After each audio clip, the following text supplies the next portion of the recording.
Taarifa zilizofikia hivi punde kuhusiana na kukamatwa kwa naibu katibu mkuu wa Chadema Bara Amani Golugwa,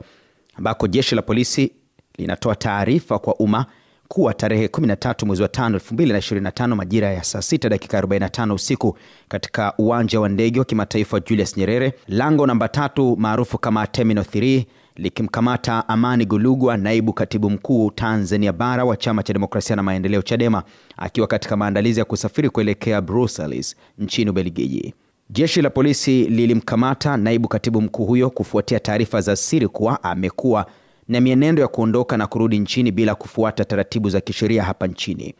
Jeshi la polisi kanda maalum ya Dar es Salaam linaendelea na uchunguzi wa kina wa taarifa hizi na kwa kushirikiana na vyombo vingine vya usalama kuhusiana na swala hilo.